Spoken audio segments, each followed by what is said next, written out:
First and foremost, thanks everybody for coming out and checking us out tonight. As you know, tonight we have our first special guest interview. Hey, what's up, guys? My name is Chris Haga. I'm running a small game development studio, making a mobile game called Cannonballers. Company's called Looty Games. We're working in the mobile space, and we're trying to build games that pull people towards positive social interactions.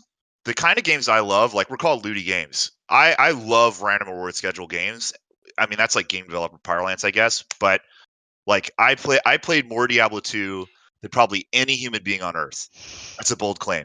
I even modded the game. Like, I was modding it. Like I knew everything about it. Like I was obsessed. And one of my favorite things about that game is, okay, so it's an action RPG, right? And when you smash on a monster, random loot pops out. And I just, for some reason, it just grabs my brain and says, you got to play this. So that's the kind of stuff I love. Stuff the whole team loves, right? So we're kind of building that sort of experience. A lot of mobile games are in that space, but we want to do it in a slightly different way. So one of the challenges is like with the mobile space is obviously the control scheme. On PC, you've got a mouse, you got a keyboard. On the phone, though, you can only use your finger. You can use a couple fingers. You can have a couple different motions, and so that's why we've picked a cannonball, and that's why we picked a sort of marbles or the pinball type mechanic. And yeah, you basically bounce it off enemies, blow them up, get random loot, get power ups. That's the fantasy. And so one of the other cool things about a Diablo game is the power curve that your player experiences. So you start off really weak, and then by the end of the game, with the power curve, you become ridiculously strong. It's fantastic. So that's the kind of power curve that we're going for. I played that game a lot with my friend Patrick. Some of my favorite moments in that game when I would find an item that I couldn't use but would make his character more powerful. And when I would find items like that, I would get legitimately super excited. Like I would get almost as excited as when I would find an item for me. And the payoff for me giving him that item is a kind of a better social connection with him in a way, right? Because I'm giving him a token. That feeling, that emotion, the real life, the trading, the mutually beneficial interactions are the sorts of social mechanics that we really want to be experimenting with. Does that sort of make sense? Yeah, absolutely. Yeah, pretty dry explanation, actually. And that's no. It's a perfect explanation. You know, like there's a couple people in chat right now that I've been playing games with for 20 years, and like, you know, like Free Kill's one of those guys. Like I met him when I was in the teenager, and we're not even from the same countries, and we've been playing, you know, games online forever. And you know, I consider him a really close friend through all of that. And I could think to like Diablo 3 came out, and he would just like dump all of his trash on the ground and be like, go for it, buddy. And like those, like I'll never forget those moments. So that's great. Those connections are awesome. And I think that you hit the nail on the head, is like that social interaction, that ability to bring your team up around you is huge. So Liz had a really great question in chat, and it was, what specific gameplay elements are the gameplay mechanics that help bring people together, that creates those experiences you're speaking of? I want to caution that these ideas are still in development, and so we might pivot. The end goal is to pull people together, and these might or might not do it, and I don't know until we test it in the field. So with that preface, the idea that is mechanically very functional, and I think is actually pretty cool, is you have sort of a map. Your map is broken up into 9 pieces, and you have to find the 9 pieces of the map to complete the map, to find the treasure. And when you complete the map, you get like a reward scenario where chests come, and then you open your chest and you get loot that goes in your collection system. You will find the map pieces as you play the game, and then you can share the map pieces with your friends to complete the map. But the trick is, and this is the thing that we really have to experiment with, is you have to be next to your friends to share the map. That's awesome. So physically next. Like, so we're doing a lot of co-location type of stuff. So that idea is in development. Another idea that's super ridiculous is you're going to find like notes to a pirate song. And when you have enough notes to the pirate song, you come together and you have to co-locate next to each other and press the button at the same time. And then in the tavern of the game, the pirates start singing, and each phone, so it'll take 4 people, each phone plays a different instrument of the pirate song, and then you have to sing the lyrics into your phone, and it listens to the pitch of your voice. And when everybody sings the song correctly, you get your loot scenario. And there's a couple things like, we're Looty Games, right? And I'm obsessed with loot. I mean, if you've played Diablo 3, you have some idea. So for me, it's like, okay, so Christmas time is amazing. You give a list to your parents of what you want. I want a Darth Vader action figure. It's got to be this one though. And and you give that list, and then you wait, right? You wait for like a week, and you're just like, oh my God, is it Christmas time yet? When is it Christmas time? I can't wait. And then you see presents show up under the tree. So presents are under the tree. They're wrapped in boxes. One of the boxes is sized just like the size of a Darth Vader action figure, and you are so pumped. And then finally, Christmas morning rolls around. You run downstairs, right? Running downstairs. You just can't wait. You didn't even sleep. You slept an hour. You're 6 years old. And then you start tearing out the presents. You're waking your parents up. Everybody's getting there. And you open the presents. Now, everything I just described, the greatest games get that part right. Okay? But it's the next part that we want to get right. The next part is what we want to get right. And actually, I think it's the most powerful part. And the best part about Christmas isn't necessarily opening the gifts. The best it is when you're 6 because you're a little psychopath. Right. But the best part about some of us are still psychopaths. But the best part about Christmas to me now, it's like I got a gift from my mom, and I can't wait to see my mom open that gift. Okay? And the way that we did it was everybody would open a gift one at a time in the family, and then you would celebrate the gift with them. And so when we do the loot scenario after the singing, we want a chest to show up on everybody's screen one at a time so that you can celebrate the reward with your friend. That's the vision. fantastic. That's sounds super awesome. Yeah. Our hugest inspiration is Pokemon Go. Games hijack the reward center in my brain. Hijack the reward center in my brain to make me walk outside, sure, but hijack the reward center in my brain to encourage me to meet other people. Right? And celebrate with other people. So that's kind of our inspiration.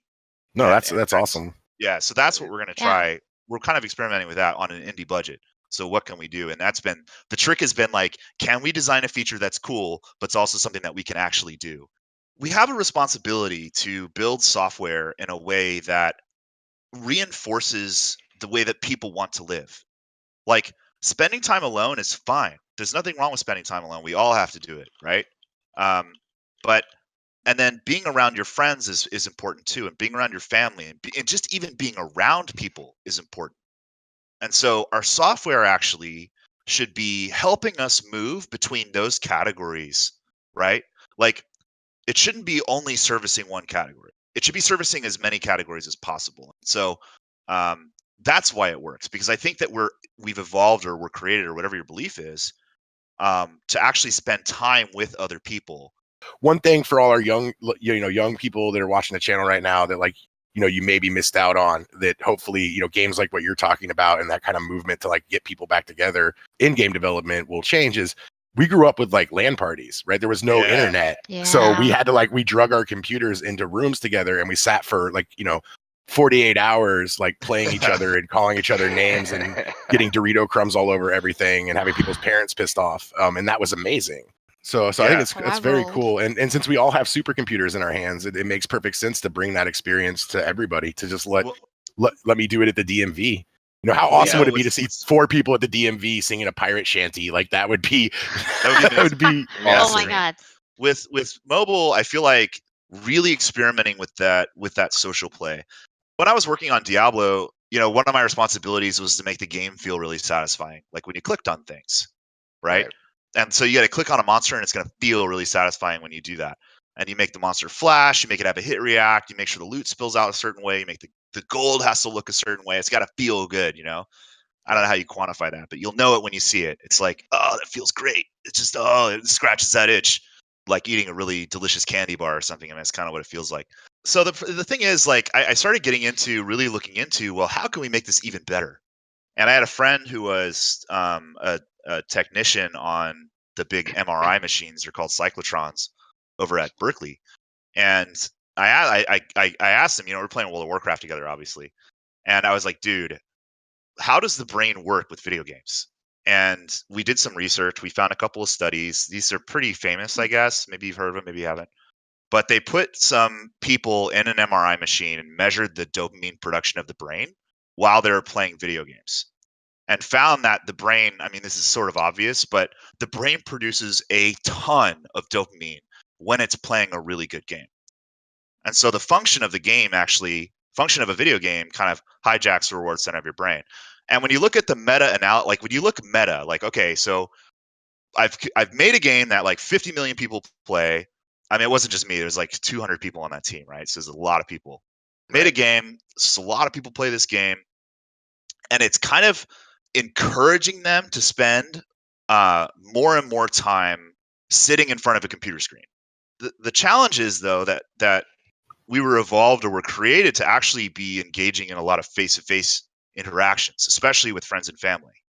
And when you look at the data, the chief contributing factor to someone's sense of well-being is face-to-face interaction. And one thing I noticed from, I'm an extreme case of working 80 hours a week and then playing another 40 hours of World of Warcraft. And before that, in college, I would spend all of my time drawing. I noticed that like my social skills had deteriorated, and I just generally like wasn't feeling good. And so it's like, was I not feeling good because of where I was at in my life, and then I turned to games, or was I pulled into this experience because I don't know, And so I think the thing that we can do now is really with mobile is like really experiment with like how can we pull people towards those positive interactions, And I guess it keeps coming back to that, and that's the logic process that I went through. It's like, because how can I use my gifts of making good games? Sometimes I can make good games if I'm lucky to do what's best for my community, right? And my community is gamers. And so I feel like all the currency I've earned from all my time making games, those are sort of like tokens of trust that gamers are giving me, right? And they're giving me these tokens of trust so that I can do something with them that are good, right?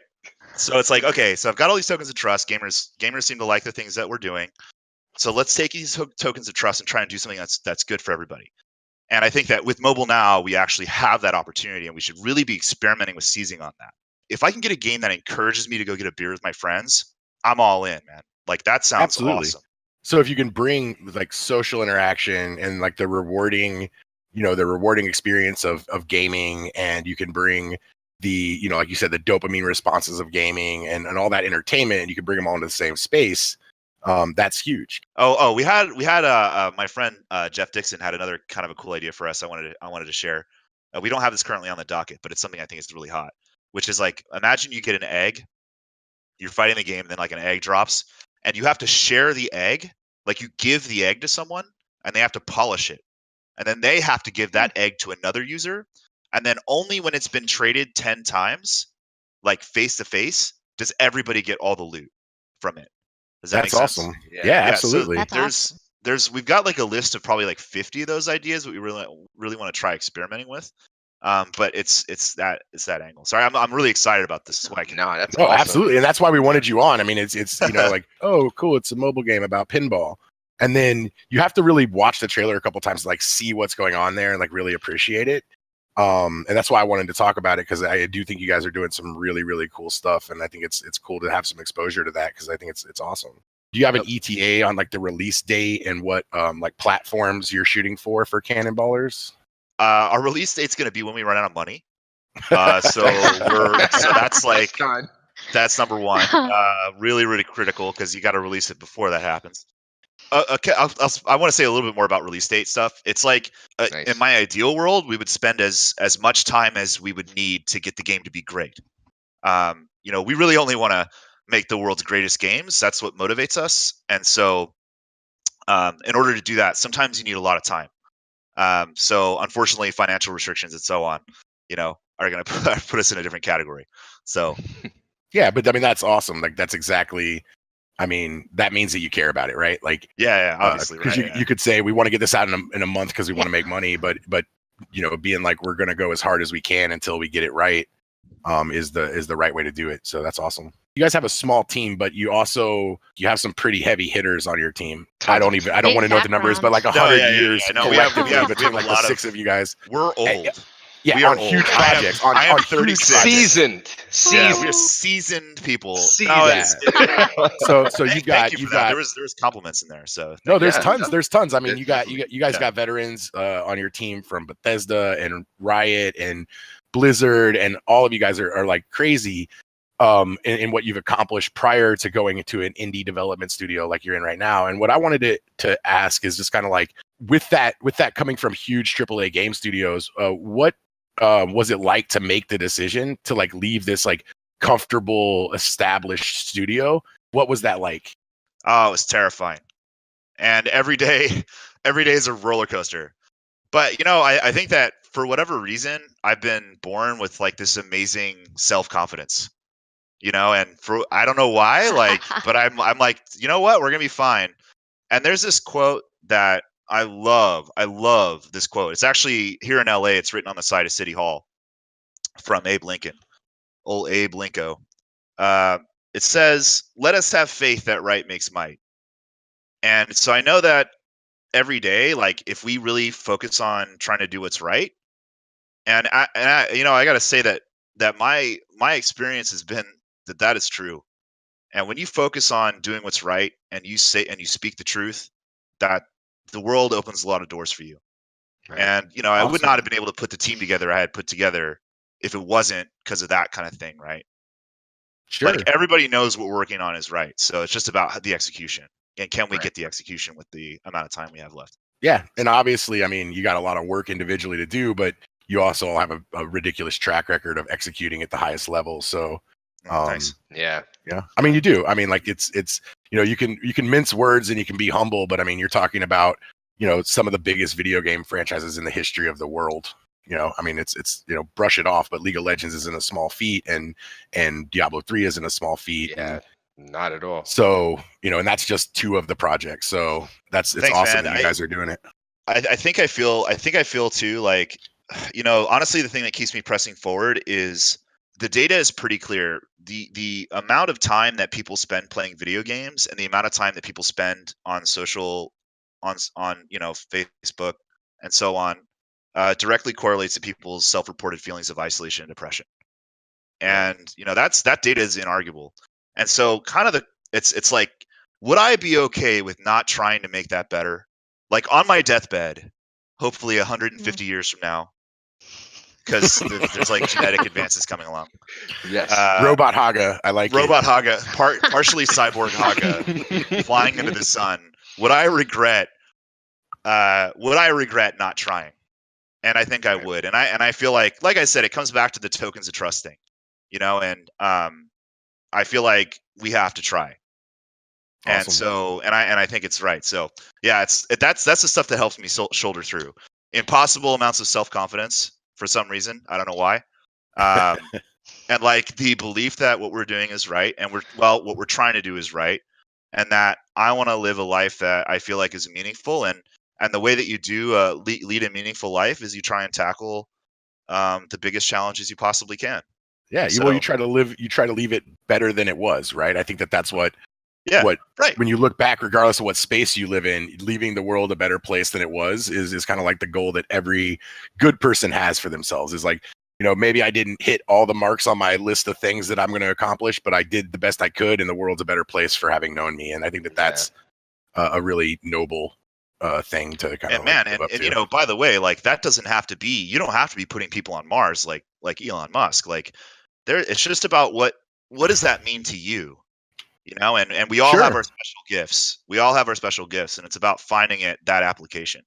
Because there are a lot of little things around us that are amazing. Somebody invented drywall. You know what I'm saying? I don't know who it was, but sir, thank you. Because I live in a I've been feeling strong ever since an 8-year-old kid. Without drywall, like I would feel like a weak person because I've punched so many holes in drywall. When you're done doing that, you're like, I am so strong. What do you think the biggest challenge right now as you move forward? Okay, so biggest challenge moving forward, honestly, is like I've been kind of running teams, and working with people for a long time. So the communication stuff isn't. But also, I'm the CEO, so maybe the communication's terrible, and I'm like the last guy to figure it out. That's usually how it works. But honestly, I feel like our biggest challenge is just making the game great, And I worked on Diablo 3 for 8 years, and when I quit, it was about 27% of my life I'd spent on that game. And in order to make something really great, and what lives in my heart is I really want to make the world's greatest games. It can take time because you try something that you think is going to be cool, and it turns out it actually sucks, right? And then you're like, oh, dang, that sucks. So you gotta yank it out and pivot, right? And so that's the trick. And I think the biggest challenge is how lucky are we going to get? Because we basically have to roll on some things like in Dungeons and Dragon terms, we have to roll a 20 like 3 times in a row. But Sure. if we do, we win. What advice would you give to like young game developers or young artists or young people that have ideas who want to go out there and get stuff done? What advice would you give, 18-year-old Chris or 20-year-old Chris that now 36-year-old Chris has to offer the world? That's a really interesting for me specifically. I would say, dude, you need to get outside and live a different life. I was at that point, I had spent so you have to recognize, for me, I went to art college, and then before I had even really graduated, I had an offer from Blizzard. So I was on a really different career trajectory because I had spent an astronomical amount of time playing video games, making video games, and drawing. And those literally and eating pizza. Those were like 99% of my time. And when I say 99% of my time, I mean 99% of my time. Things missing, taking care of my health, speaking to other human beings, having relationships with my family. You know what I mean? Like everything else was completely way off the table. So 18-year-old Chris, I'd say, bro, time to step it up a little bit.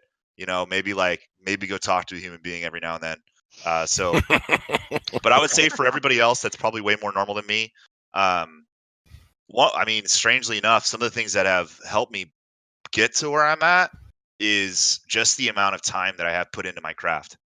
Right. And that has served me really well, paradoxically. So the very thing that I think wasn't good for me in the long run is the very thing I think that got me to where I'm at. I would say live a balanced life, but be obsessed. I don't know how you do those things. It's the hardest challenge ever. You have to be obsessed, but you have to live a balanced life. It's always a tough balance because you can sit there and you can stomp your feet and be like, you're lazy and get to work. And why aren't you working? And then there's the counter to that, which is like, hey, you're working too hard and you're killing yourself and you need to have some life as well. That's my girlfriend would tell me that right now. I literally every day I wake. Here's my life. I wake up every day at 5 a.m. I work until about 11 p.m.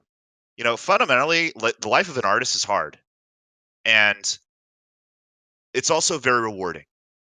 And so there's this really great old movie called The Seventh Seal, where there's a band of artists, and artists had the same life we do now as we did 4,000 years ago, which is you try to entertain people, and when you entertain people, you feel great.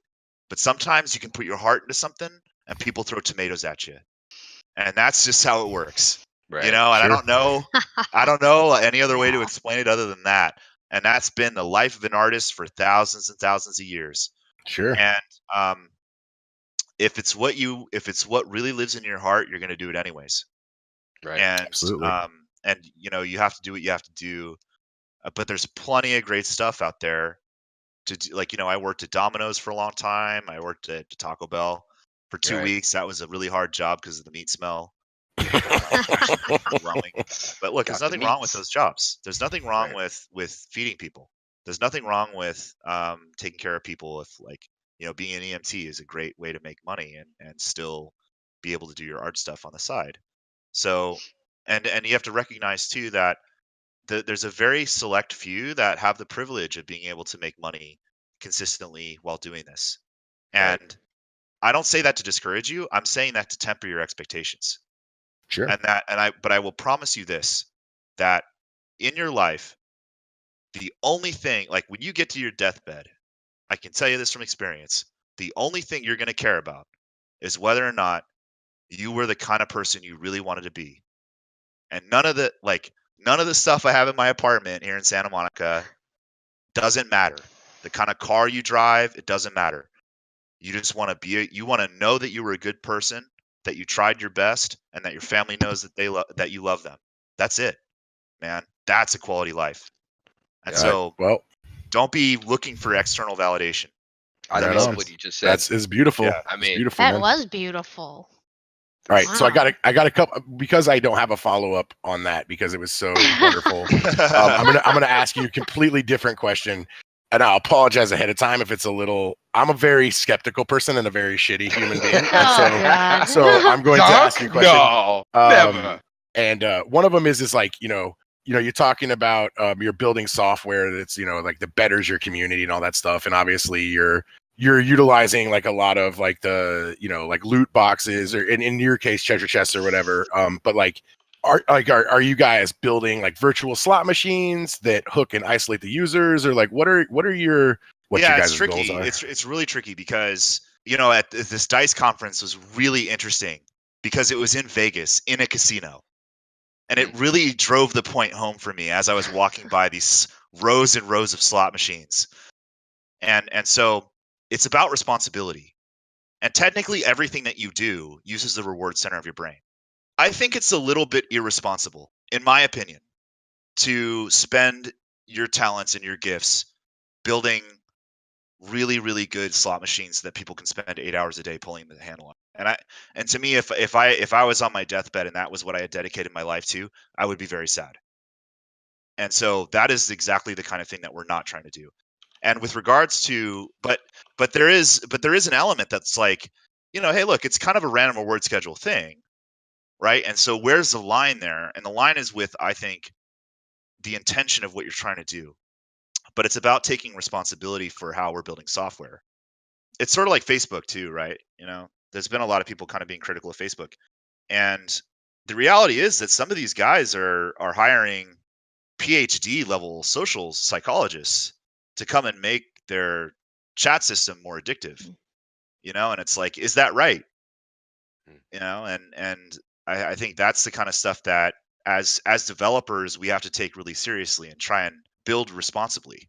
There's people that don't do it right, and there's people that do it right, and so it wasn't meant to be like a tough ball question, but it was like it's great. Actually, I love this topic, and I think the thing is about it is like it's about where your heart lies. And if your heart lies in greed and avarice when you're doing anything, it's going to turn out bad. And at the same time, it's not always even cut and dry like that. Like, let me explain it to you from a game developer standpoint. Let's say that you have a really nice job at a big company. Like, let's say you're a leader at a company like this, and you've got financial milestones to meet, and this is a savage industry, and if you don't deliver a hit, if you don't deliver results, man, you're done, and you could be done forever. And so, sure. But you got your kids to feed, and you got to take them to special this and that, and you got a mortgage to pay. And so, well, what if we just did this thing? What if we just use this feature? What if we just did that? And it's sort of it's a slippery slope, right? It's a slippery slope, and I hate to say that, but it is. And so we have to be diligent. Like, it doesn't matter what we're doing. We all have to be diligent with thinking through the effects that our actions are going to have on the people that we're making software for. Because at the end of the day, something like Facebook or some of these games could be reaching 100 million people. Sure. That's 100 million people that your software is affecting.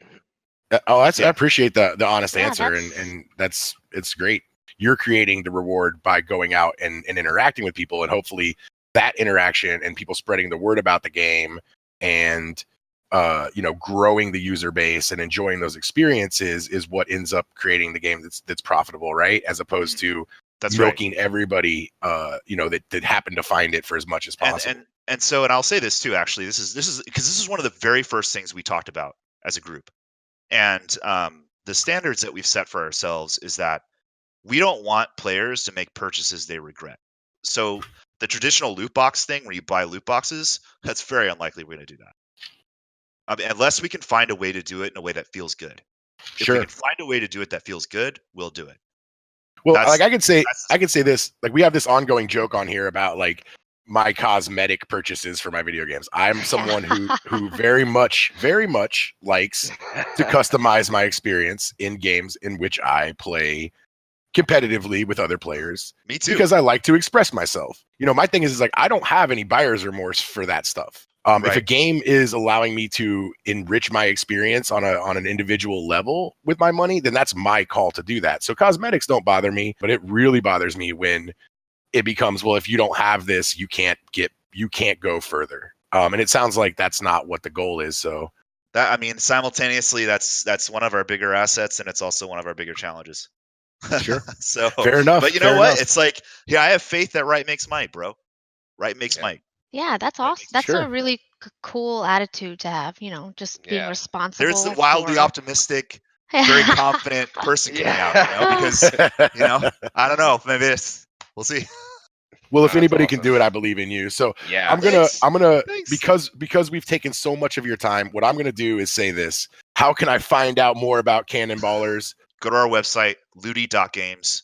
Sign up on our sheet to get access to the beta, which should be coming at the end of the month. I'm telling you, we need help, and that we literally can't do it without your help. We need you to come and play our game and give us feedback. That's how we make the game great.